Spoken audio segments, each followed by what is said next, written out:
This video describes how a website owner more than doubled the advertising revenue of his website after joining Direct Media Exchange. We've seen massive changes. We've seen factors of 2, 3, and 4 times revenue on a month-to-month basis versus the old way of doing things, and we would never go back under any circumstances. Cheat Codes is an online resource for video game players. We focus on everything after you buy the game. Codes, hints, unlockables, information. Even though our average user is in his 20s, we have 13-year-olds who visit the site, and I got an email from a 78-year-old yesterday. How did you initially monetize your site? Initially, we started with, I think, 2 or 3 different ad networks that we auditioned when we launched in 2001. And then it was pretty clear by the end of 2001 which ones were the leaders, and we kind of shaved it down to 2. Managing that was too difficult. We ended up settling on one, a very well-known one that paid their checks on time, did everything fine. We thought the CPMs were relatively competitive, but we sort of were at their mercy because they were the only one we were using, and so we let them run pretty much for 4 years with no competition on the site, just because we were focusing on other elements of the site. It's a very small company. There are only 3 of us who run it, and so we were busy developing content and just really didn't have time to worry about monetizing the site that much. I started to get a little weary of having just our one ad provider in there. So we added another network. In fact, we added Remix Media as our second ad network in there, and then just using our web tags, split the traffic 50-50 between Remix and our other provider. And then I think because of how we were performing, and Remix was performing really well, someone contacted me and said, "Hey, we've got this beta product that might be up your alley. Why don't you give it a try?" We're always up to try anything. We're a very small, agile company. We love trying things out and experimenting. So we threw the tags up and gave it a go. How many networks are you currently trafficking into the Manage tab? 4. We were linked to about 10, but to be quite honest, there were a few that just couldn't hang and didn't do well in an open marketplace, and that's just too bad. They're going to go the way of the dinosaur if they can't evolve to this new way of doing things.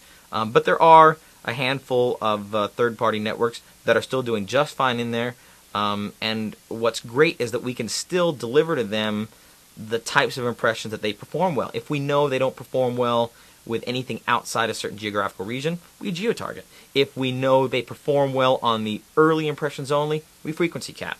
So we have full control to optimize those third-party networks as well as take advantage of the internal networks that really have exclusive access to being able to place bids. What do you think of the Media Guard tab and its ways of classifying and banning creatives? I think we started out with like 96%. We were pretty tolerant. I just kind of wanted to see how it went. I think we actually just picked maybe the moderate level. I don't remember which way. It was one of the presets that we picked initially and said, let's see how it goes. Then after just a few days of surfing the site, I could tell that one might be not exactly a right fit for our target market, so we go in and crank them down.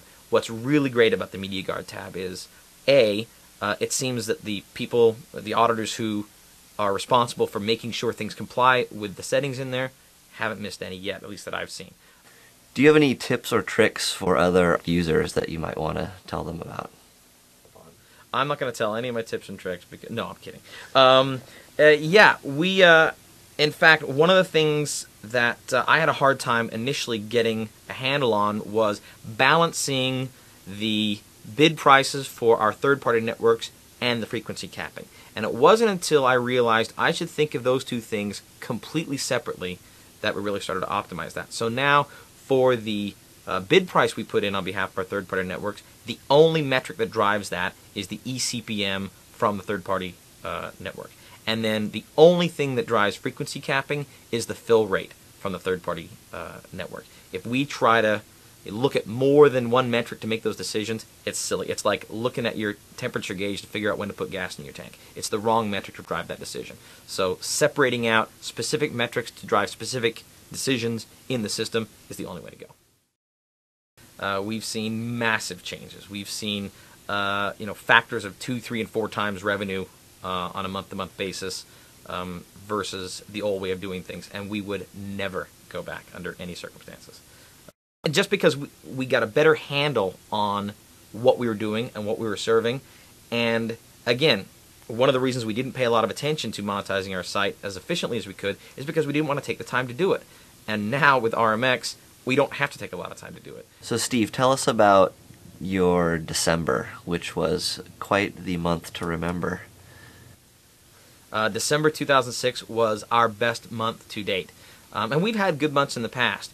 But starting in mid-2006, when we first came on board with RMX, we saw a steady increase in our revenue just by virtue of being in the network. And then, because of our optimization and what we learned every week, and kind of tweaking those settings, by the time we hit December, if you combined our highest traffic ever with our highest ability to make money ever off that traffic, resulted in our best month ever. And we were really excited, and we really want to take that momentum, and are confident that with RMX we can take that momentum all the way through 2007. Do you have any other final thoughts on the exchange model and concept? This is the first time I've seen anything like this. It's very unique. It's revolutionary. And I hate trite business buzzwords, but I have to use it. It's paradigm shifting. It's completely changed the rules and completely shifted power into the hands of the publishers, and we love it. And once you've had a little taste of it, we're not going to give it up.